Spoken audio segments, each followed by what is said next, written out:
In the months since Pokémon Scarlet and Violet have been released, I have been analyzing the game a lot, as a lot of people have, and there are some very interesting things when it comes to the overall story and lore of this game. It's one of the things that the game does best. With that said, there are some very interesting things about Pokémon Scarlet and Violet that I want to talk about today, and the reason why I want to talk about them is because these things are very mysterious and we don't have a concrete explanation for them. So I want to run through what exactly these things are, what I think they could mean, what I think their explanations could be, and if we will actually get an official explanation for them somewhere down the road. This is going to be a super interesting one, so let's get into it.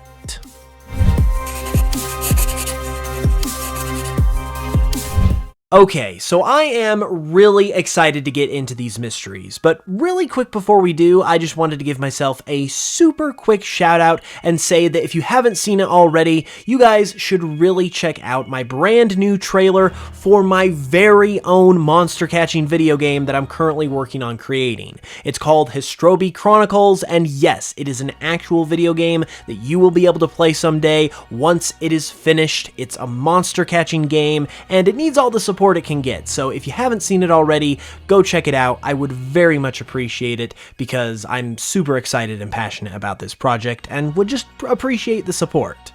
With that being said though, let's go ahead and really get into the Scarlet and Violet mysteries now. Okay, so this first mystery is especially interesting because it's something that's not necessarily in Pokémon Scarlet and Violet, at least as far as we know to this point, but it's something that due to circumstantial evidence feels like it is connected to what is going on in Scarlet and Violet, and that would be none other than the Eternal Flower Floette.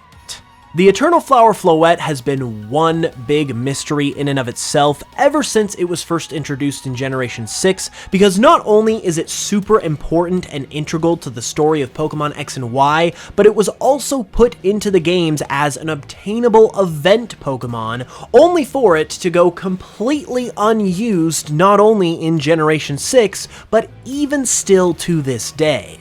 And while it seems like we're probably never going to get a resolution with the Eternal Flower Floette, the discussion on this mysterious Pokemon has been heating up recently with the release of Pokemon Scarlet and Violet, because there's a lot of circumstantial things that seem like they could connect this Pokemon to what's happening in these games. And the idea that I want to talk about in particular today is whether or not the Eternal Flower Floette could actually be a Paradox Pokemon. Now, this seems kinda crazy when you just say it out loud, because the Eternal Flower Floette was introduced in Gen 6, and we just barely got Paradox Pokemon in Generation 9. So how could this conceivably be the case based on those timeline of events? Well, there's actually a lot of ways that the Eternal Flower Floette connects and fits in really seamlessly with the Paradox Pokemon. The first reason is because the Eternal Flower Floette is obviously a unique form of Floette.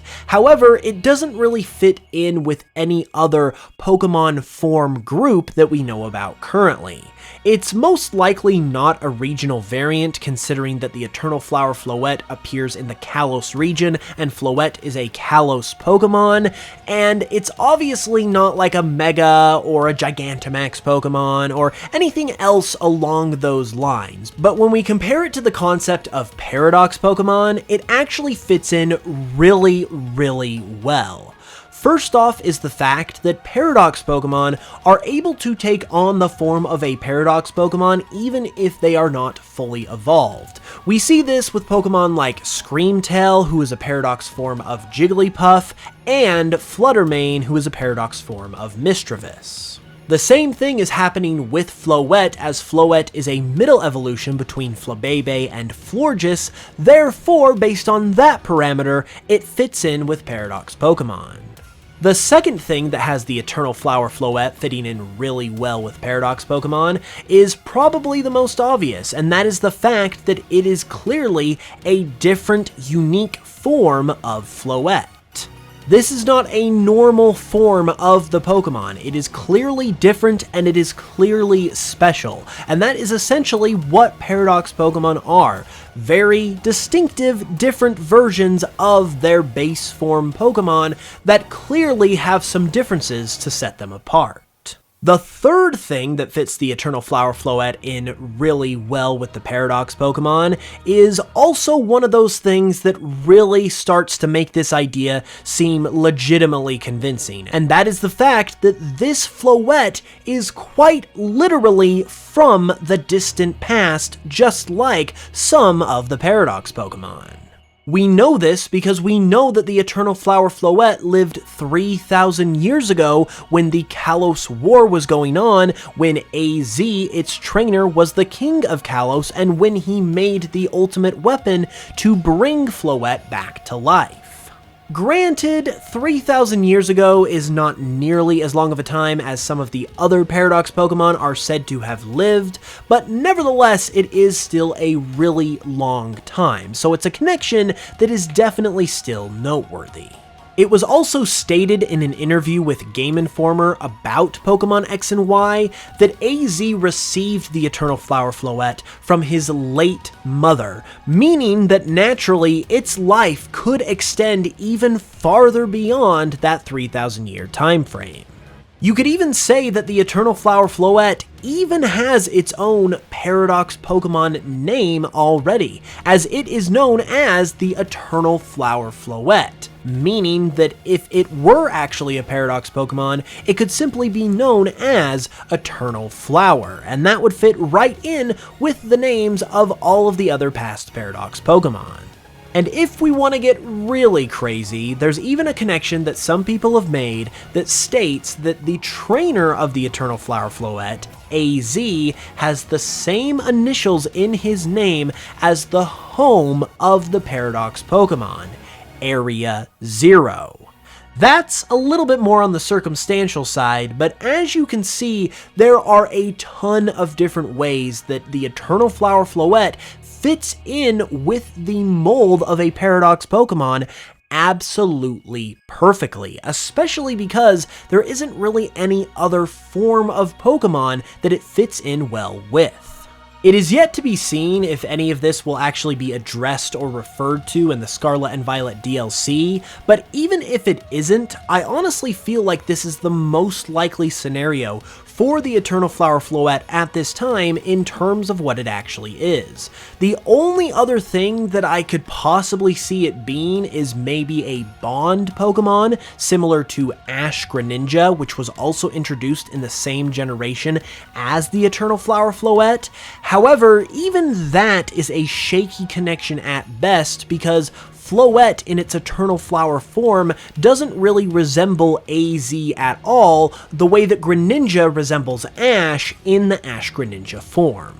So truly, one of the biggest mysteries in modern Pokemon, the Eternal Flower Floette, only gets more mysterious in Scarlet and Violet, even though it seemingly has no direct connection with the games whatsoever. And even if we don't hear anything about this in the DLC, it honestly seems like this is what the Eternal Flower Floette could actually be. And if that is the case, it obviously brings up a whole bunch of other questions, meaning that even though this might explain what the Eternal Flower Floette is, this is a mystery that likely is going to continue on for a very long time.